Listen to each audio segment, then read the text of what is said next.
Good afternoon. I'm Greg Hart, Chair of the Santa Barbara County Board of Supervisors. This press conference is broadcasting on County TV Channel 20 and the county's YouTube page.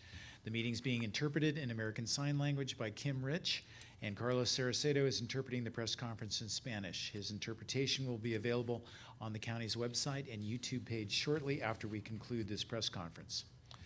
While we are continuing to make progress on reducing COVID-19 transmission in Santa Barbara County, as evidenced by our significantly declining hospitalization and ICU utilization rates over the past month, our case rates continue to be too high to qualify for the state's less restrictive red tier. Santa Barbara County's overall COVID-19 positive case rates appear to be plateauing most recently after declining significantly over the past month. The state threshold to move from our currently designated purple tier to the less restrictive red tier is 7 positive cases per 100,000 population. The California Department of Public Health's adjusted report card announced on Tuesday had Santa Barbara County at 8.3 cases per 100,000 population. Reaching the less restrictive red threshold is tantalizingly close. Unfortunately, our active case numbers from last week are not declining quickly enough to accurately predict that we will meet this threshold soon. Dr. Reynosso will share more details on the process the state uses to calculate our report card. Reducing our positive cases and meeting the red threshold are very important community goals that require each of us to remain committed to doing what we can to help. If we can successfully reduce our positive cases and move to the red tier, all our county's K-12 schools have the chance to reopen to in-classroom instruction. It's not a guarantee all the schools will open because there are a number of complex issues that need to be addressed to ensure the safety of students and staff, but the opportunity to reopen is very important. Similarly, there are a number of businesses that will also have the chance to reopen if we meet the less restrictive red tier. Restaurants will be able to reopen up to 25% of their indoor seating. Movie theaters will be able to reopen with restricted attendance. All of these new opportunities are designed to slowly and safely reopen our economy while at the same time protecting public health. It's very important to recognize that our own individual agency in this collective work is a very significant factor in our success. There are so many things we cannot control in our lives right now. We're living through an unprecedented times, and we must be resilient and adaptable in the face of enormous change. But most importantly, we should also recognize that we have the power to affect events. We each control our individual behavior, and that behavior makes a difference. If more of us make the individual decision to not accept an invitation to a gathering, to limit our trips, to diligently wear our face coverings in public, to wash our hands regularly, and get tested for the virus, these individual actions add up and will reduce transmission of COVID-19 in our community. Frankly, nothing else will. There is no silver bullet solution to our challenge, and we must psychologically prepare to keep up this effort for the foreseeable future. The reward for increased diligence will be increased opportunity. As we reduce cases, more business can open to more consumers safely. There is a path ahead, and working together, we can move down that path. Finally, I'd like to close my remarks by reminding us all that 19 years have passed since the 9/11 attacks that claimed the lives of thousands of Americans, injured thousands more, and devastated our entire nation. Today, we remember the victims and survivors, including many heroic first responders who answered the call for service. Remembering 9/11 this year is especially challenging as the coronavirus pandemic spreads around our country and wildfires burn throughout California. Even during these challenging times, I'm reminded of how resilient we are in the face of emergency. Just like we came together in the aftermath of 9/11, we will continue to come together in response to COVID-19. Let's be sure to support each other during this challenging time. Next, we have Dr. Vonda Reynosso, Director of the county's Department of Public Health. Thank you, Supervisor Hart. On March 11th, 2020, the World Health Organization declared the novel coronavirus disease, COVID-19, as a pandemic, A day later, our Board of Supervisors unanimously passed a declaration of a local health emergency. It has been a grueling, tough 6 months for everyone. As a community, we have experienced illness, we've experienced loss of loved ones, friends, loss of jobs, and a loss of normalcy. However, as a community, we have also experienced new levels of resiliency, both on an individual and on a collective level. We have adapted to a new way of working and a new way of learning. We have learned to meet up and connect virtually. We have seen immeasurable kindness from individuals working together to lift up our neighbors by making masks for essential workers, running errands for our vulnerable seniors, and delivering food to those in quarantine. We have learned to work together to achieve a common goal. First, to flatten the curve, and now to move to the next tier, the red tier. As we approach the fall, there is great concern for what some are calling a twin pandemic, COVID and the flu. We cannot let COVID go unchecked. As Dr. Fauci indicated recently, it is time that we hunker down to be ready for what will face us in the next few months. Santa Barbara County is currently in the purple tier with a 7.9 case rate per day per 100,000, or an average of 36 new cases per day during the last rating period. And we had a 5.5 positivity rate. However, our adjusted case rate for tier assignment is 8.3, or 38 new cases per day. The adjustment factor is based on the level of testing in our county compared to the state's average of testing. Our case rate is adjusted upwards if our testing numbers are below the state's average, and adjusted downward if we test more than the state average. So we need to get our case rate below 7, and this means our daily case count needs to be average 31 cases a day or a weekly average of 217 cases. This, along with increased testing, will get us to the next tier. As a community, we can and we must achieve these goals. Recently, information from our contact tracing continues to indicate that social gatherings is an issue.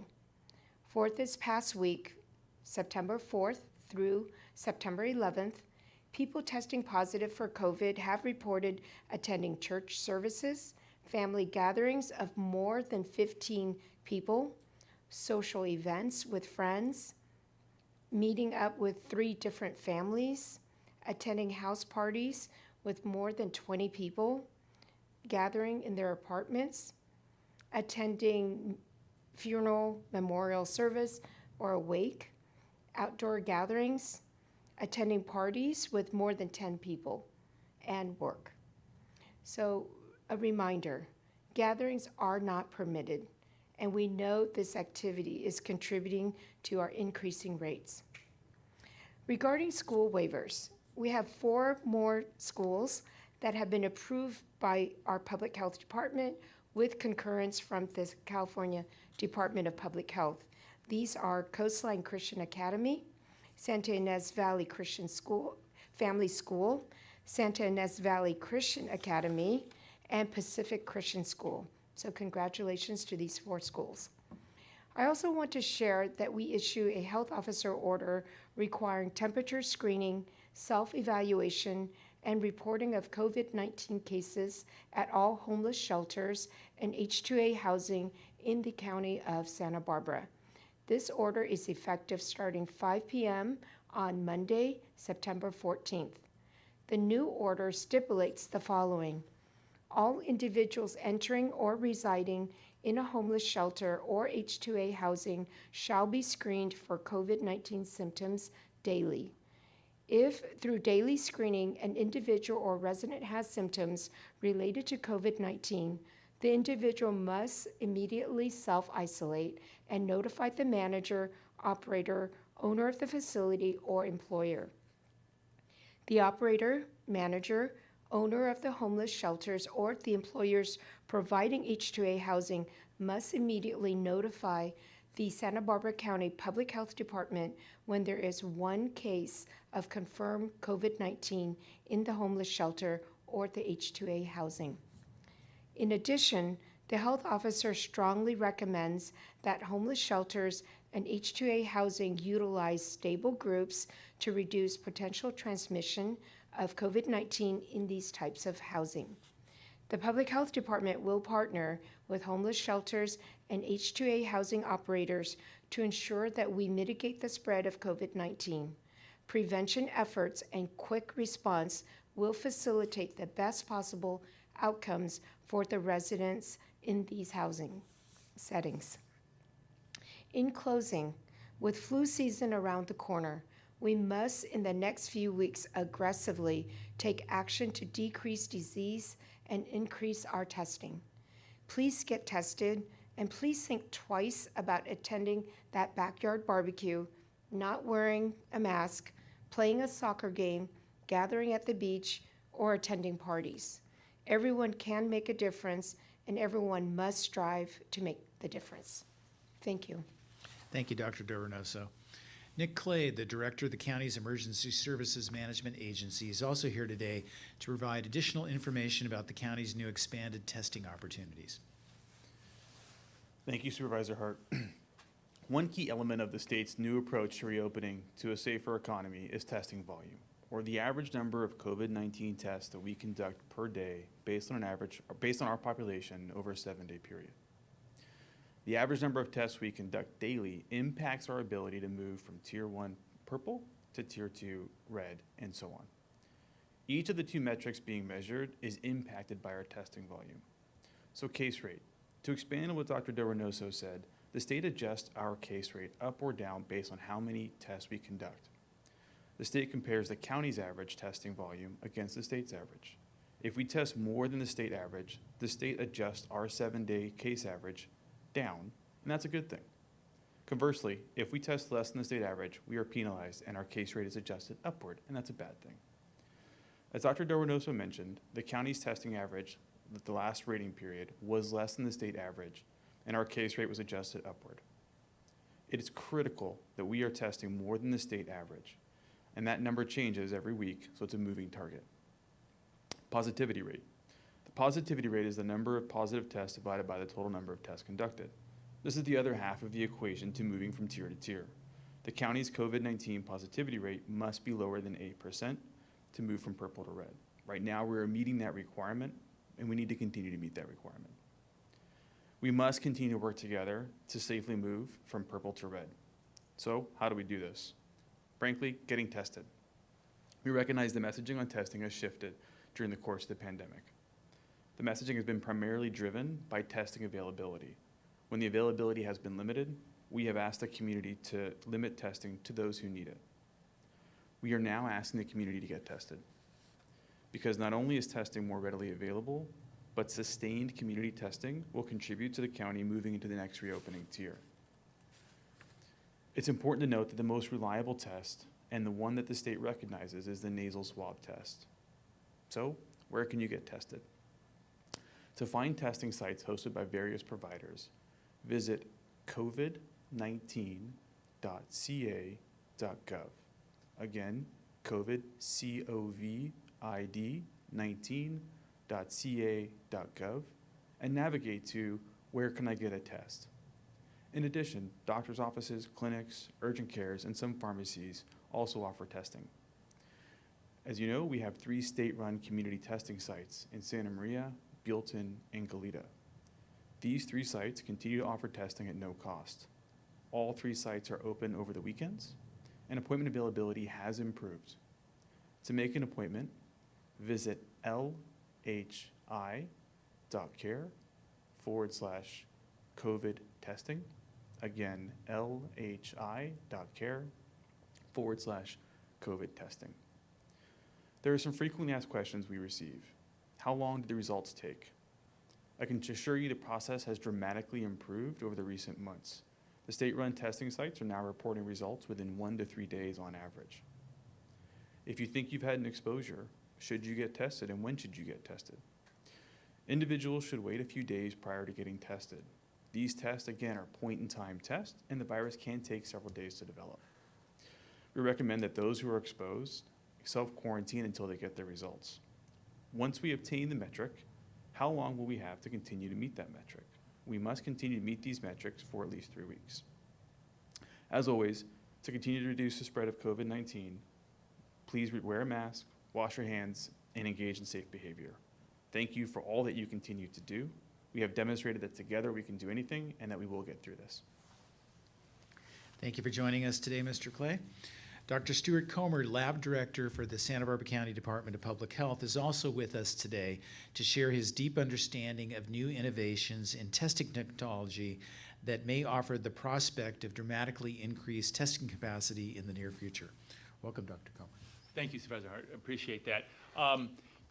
I think what's really interesting was you look at the first 5 weeks of the pandemic in February and early March. Literally we were doing in the range of 50 tests a week if you were to average that through that. And in some days, literally the best we could do is get 5 to 6 tests within a less than 24-hour period. And looking at the last 5 weeks, so the first 5 weeks compared and contrasted with the last 5 weeks, we're doing over 1,400 tests per day. And that basically is a 25-fold increase. So our capacity has increased dramatically. But with increased capacity also comes increased expectations. We have, as of yesterday, exceeded 130,000 total tests. And our forecast suggests that by the end of this month, we will basically exceed 150,000 total tests. Obviously, several of these patients are ones that have been tested multiple times. But if you look at that, it's essentially as if 1 out of every 3 residents of Santa Barbara County have been tested. That's a tremendous milestone if you look at it from that perspective. As Supervisor Hart said, and as well as Nick, we really are on the projectile to increase more and more to increase capacity. So if you look at what the state is doing, they have made and partnered with Perk and Elmer to both create one large regional lab as well as multiple smaller regional labs that will increase testing capacity, and this will come online. Some of the regional labs actually have started. Some are still in the process, and the larger one should come online by the latter part of October. This should increase testing capacity dramatically as well as decrease turnaround time. And I think that's an extremely important development as we proceed forward. And again, these are all molecular-based tests, which are the more complex test, and the test that is actually recognized, as Nick pointed out, as a definitive test. We want to also extend our recognition and gratitude for UC Santa Barbara and Chancellor Yang for how they've handled bringing in some of the graduate students. They actually have a very aggressive and protective approach in how they're testing the graduate students, and I think that's an extremely important part of this development, and we applaud them for that. Where does the future hold for Santa Barbara County? And I think Dr. Lynn Fitzgibbons talked a bit about this in the last meeting. It's antigen-based testing, which is not a molecular-based testing, but is immunologically based testing. And there's 4 platforms that have been approved by the FDA under emergency use authorization. And some of them have actually very, very good performance metrics. Some are probably not as good. I think you have to understand that on balance, they're not, quote unquote, as sensitive, which means they're not as accurate. But they have proved, the last 2, I think, are very, very good. And I think, as a director pointed out to us today, that this last one, which is the Abbott Binax, is one that will be coming through the state to several of the counties. And when that deploys, it'll be deployed in the millions, and that's going to be an extremely important development in increasing the testing. Because to date, Health and Human Services and FEMA pretty much have controlled and managed the distribution of these tests, and the skilled nursing facilities and congregate living facilities are one of our prime areas that we really want to be able to test. And that's very, very important. And several of the medical directors to these skilled nursing facilities have been notified of which ones they will be providing will be provided the testing platform and the test. So I think this is an extremely important development as we go forward. And I think another thing that's important is that the county also has made a contract to get another of the antigen tests to deploy to the several of the clinics and also to hotspots where the disease control can go out into the field and utilize them. So these are all very strong and positive developments with regard to testing capacity and future directions. Again, I think as Nick pointed out, we very much applaud and appreciate your diligence in this effort. Supervisor. Thank you, Dr. Comer, for sharing that good news about testing capability and capacity in the future. We'll now go to questions in the room. Mr. Devine. First question for me, if you could just clarify, when was the most recent tier evaluation, and then when will be the next one? Go ahead.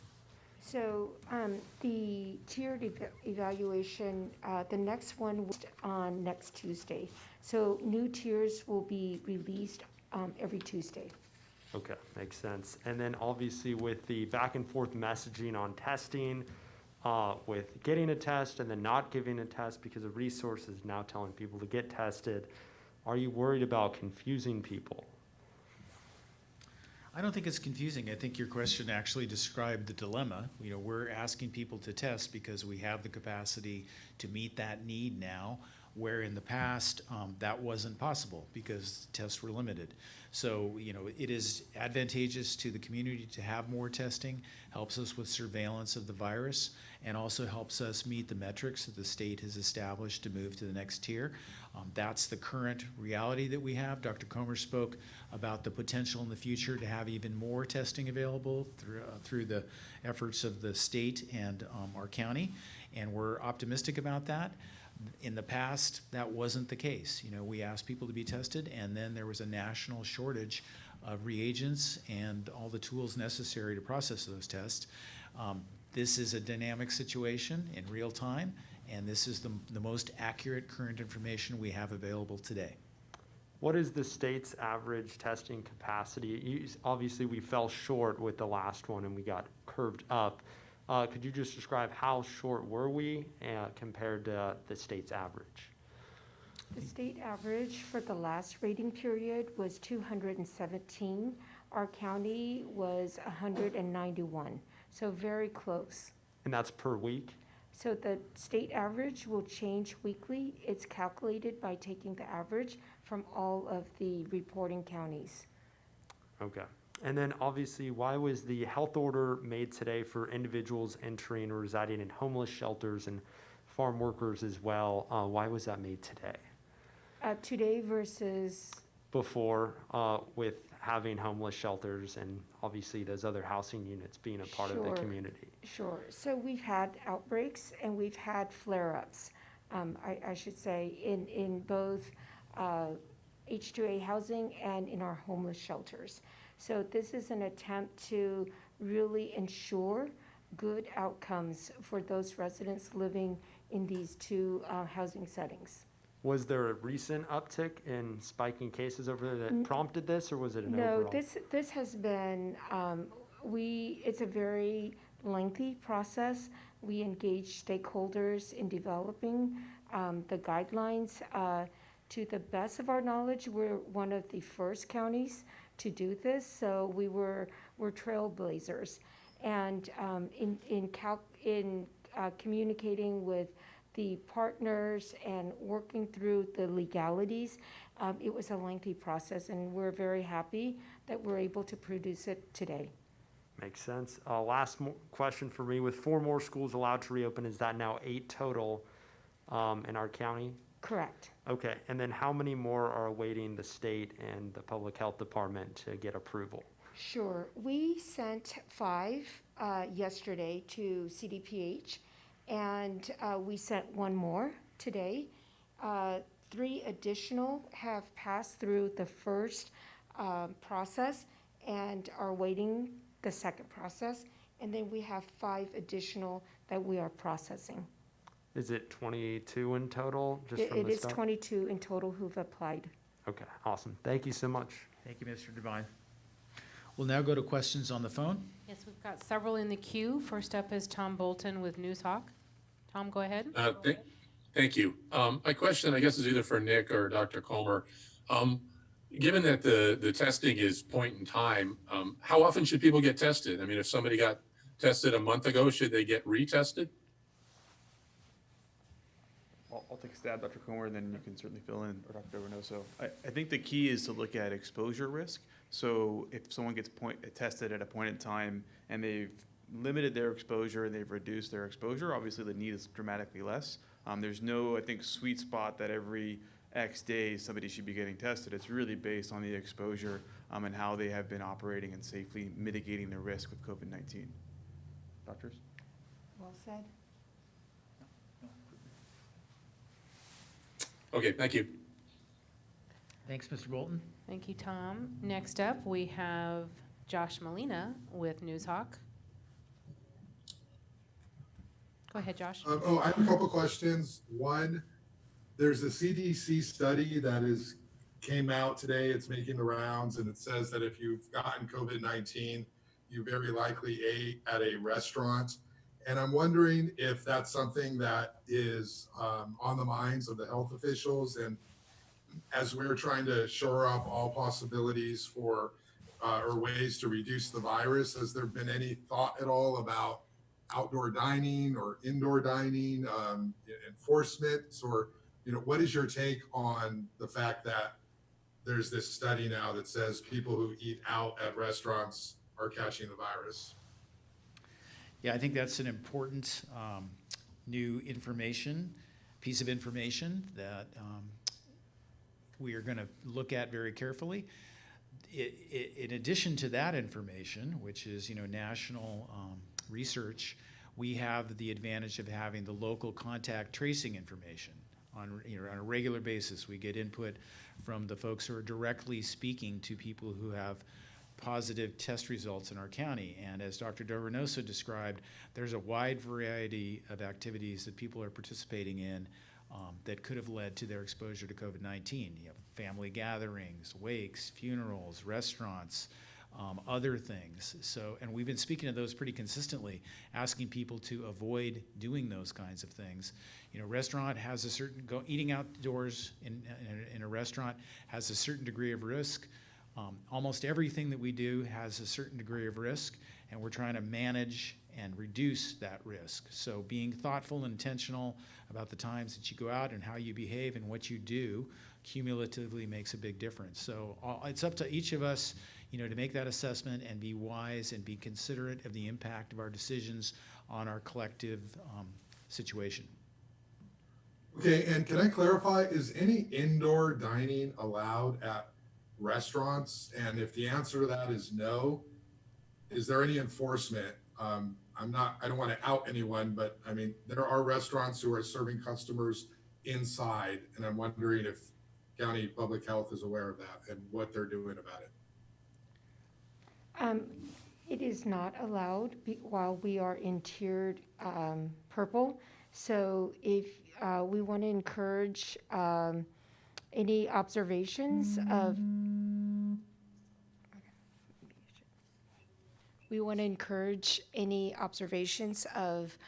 indoor dining taking place to let us know.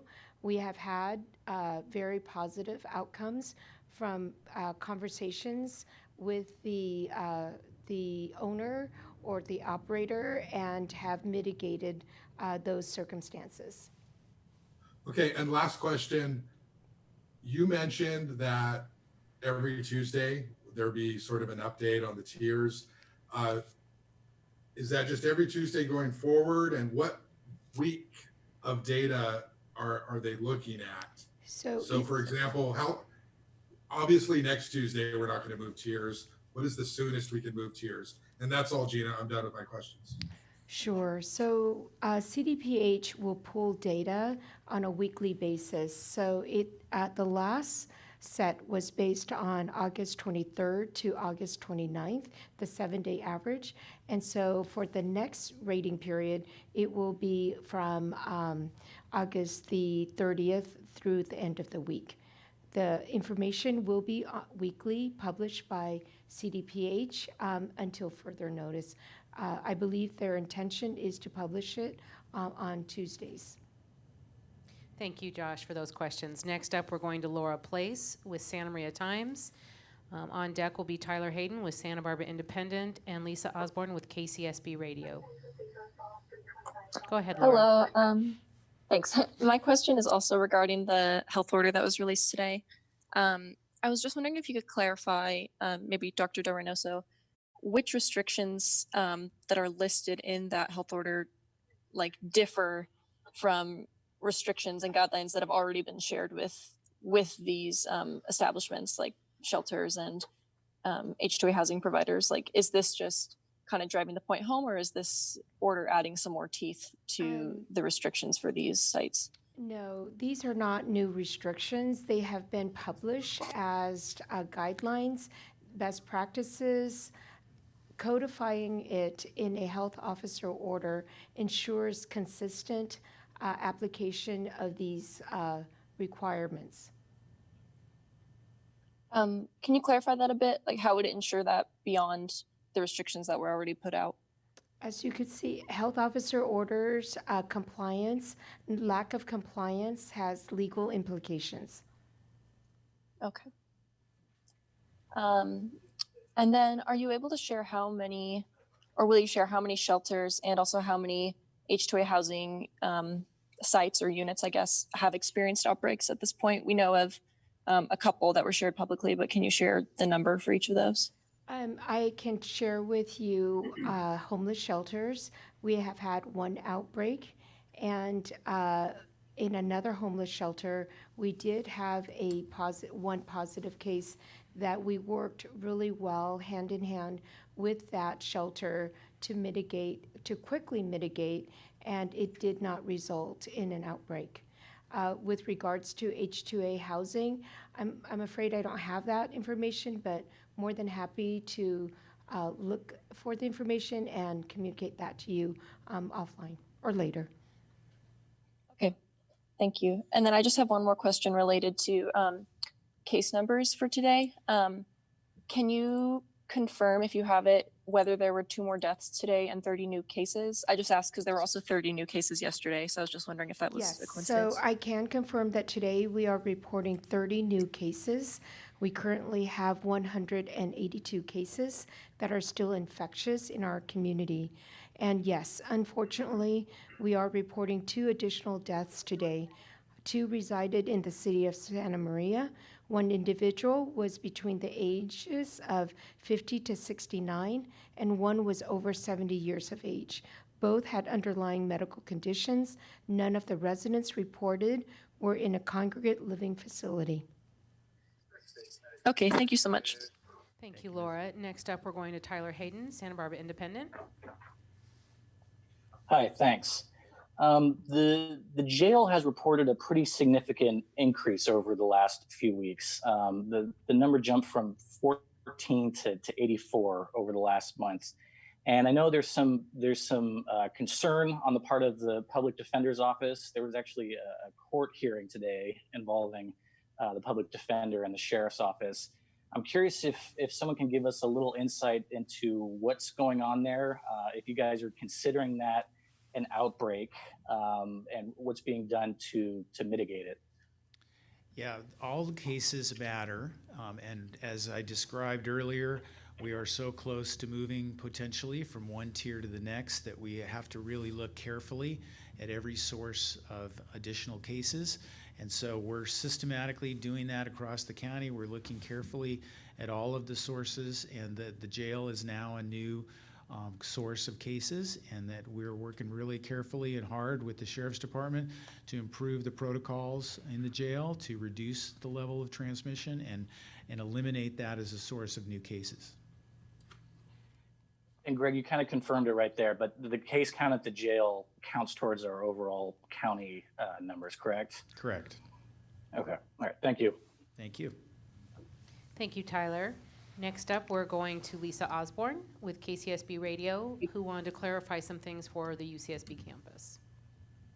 Hi there, thank you. Yes, Dr. Comer, could you please elaborate on what you were mentioning about UCSB and the graduate student participation and the work they're doing? Also, if Dr. Del Reynoso could maybe quickly follow up on what you mentioned earlier this week about the possibility of pop-up testing coming to Isla Vista, that would be appreciated too. Thank you, guys. I will start with, yeah, so they started testing in a surveillance mode with the incoming graduate students, and it's been a very aggressive process. So they basically get tested as they come onto campus, and these are the testings are the actual testing sites are both UC Santa Barbara and also UC San Francisco. They've tested over 700 to date, and it's just been a matter of slightly over a week in that time frame. With regards to pop-ups testing, we have previously done pop-up testing in the city of Guadalupe, in Cuyama, and we were exploring the feasibility of doing that in IV. However, given that we have other opportunities to utilize OptumServe sites, we are exploring movement of our of one of our testing sites to Isla Vista, depending upon whether we can locate a facility that can offer that partnership with us. So we intend to increase testing in Isla Vista, whether it be in a pop-up or whether it be through OptumServe, more to come in the next few weeks. Great, thank you very much. Thank you both. And then last up will be Fabiola Navarrete with Two Tiempo Digital. Yes, hello, good afternoon. Okay, I just want to ask again about the reopening, not only of the restaurants, but the movie theaters, because, well, now I'm concerned also about this new information from the CDC that is saying that it's a really big risk on attending now to restaurants. So I'm concerned about the movie theaters.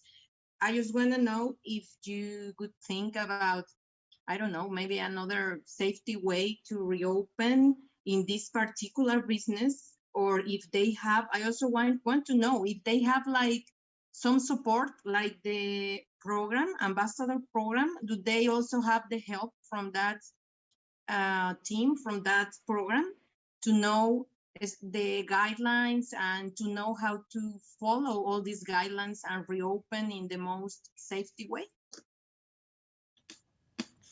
I can start.